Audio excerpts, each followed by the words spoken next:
Hey, Riddle here. Welcome to my channel, or welcome back. If you're a subscriber, I really appreciate it. We're almost at 13,000, which is minuscule, but that's fine. We're here.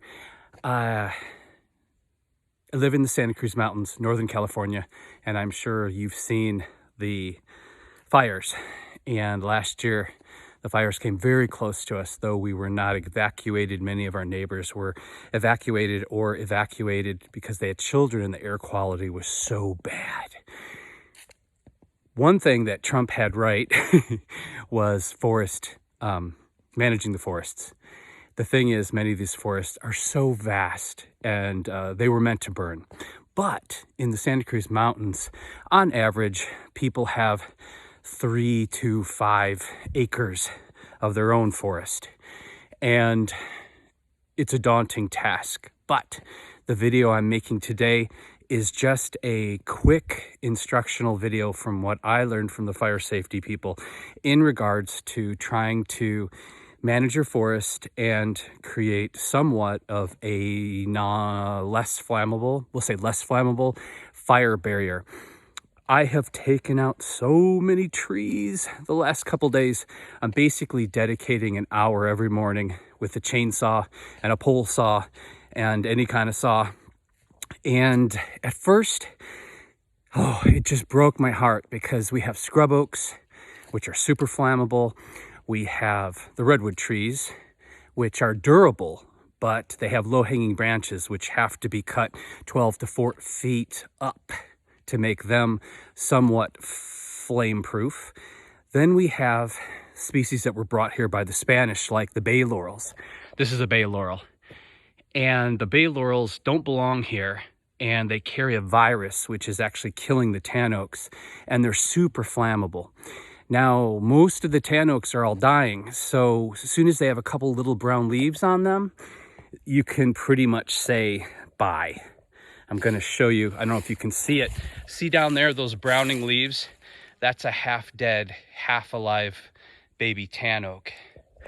So, like I said, a lot of the mushroom species around here are dependent on the oaks to change the soil structure to come up. But the only thing that brought me comfort was there's a family that live on an adjoining property that have been here for generations. They have 150 acres. And Luke Anderton told me that originally, before they clear cut here, the only really native species to the redwood forests was the redwoods. And that really the oaks don't belong in here. And the laurels definitely don't belong in here. And the white pine and the other pine species don't belong in here. And they also have to be removed. So what you have to do, friends and neighbors, is get into your properties, and any small tree that is, even this one, it's still, even cutting it all the way up to the top, I still got that little flammable bush. But what you have to imagine is that the fires are going to come up over the hill, and they're going to start down here. They're going to ignite the lower stuff, which is going to go up higher and then ignite this. So everything that's low to the ground has to go. So that means even though I tried to trim this scrub oak as best I could, it's still a little fire. It's still a little fire maker. The good news is it's not underneath the redwood like this one is. See how they're touching there? That is a big fire hazard. That entire tree is going to have to come down. And this one, I keep cutting it back, but ultimately I think I'm going to have to take the entire oak down. So all the oaks have to go. All the underbrush as best you can.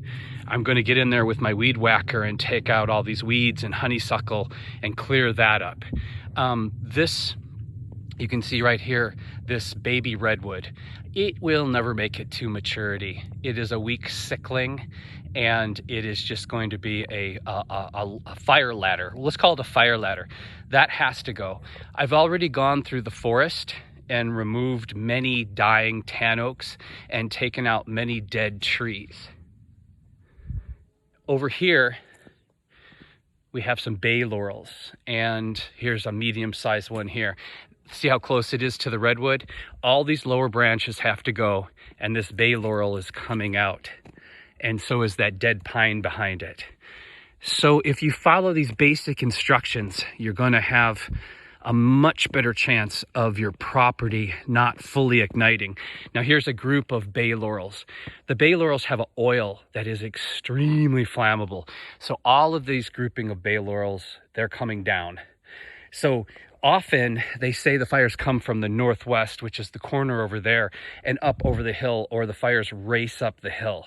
So you really want to take note to have a good clearing or fire defense space, especially, I think, comfortably going several hundred feet down your hill. This scrub oak has to go. This is a giant bay laurel. I don't know if I'm going to take that down or just try to trim it up really, really high. And then see all these lower branches over here? I've taken down a lot of them. They were practically touching the ground. Here's an example over here too. This is a branch that's now hanging 4 or 5 feet off the ground. That all has to go through here. I've already cleaned out a lot, but we got to get that up 12 to 14 feet. And that's it.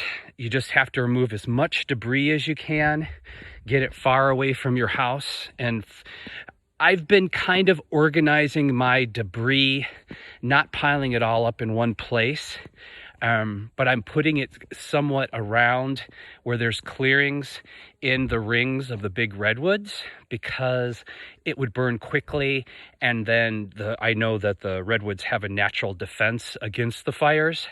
So gently and moderately putting my debris around cleared areas around the redwoods, because I don't have a chipper and I don't know how else to, or where else to put all of the branches. All this was like I was trying to create privacy in this middle space in front of the house, but now this is just going to be a big firewall. So of course all these dried sticks have to come out of here and be dragged really far down this hill. And then what I'll continue to do every day is come in and remove any small bushes, small trees, or the flammable trees, or low-hanging branches. And really that's the best that we all can do for our properties at this point. Okay, hope this was helpful, and I hope everyone's safe. Do your best, take care, and take care of each other, because I believe how we treat each other on the streets is our ultimate reality.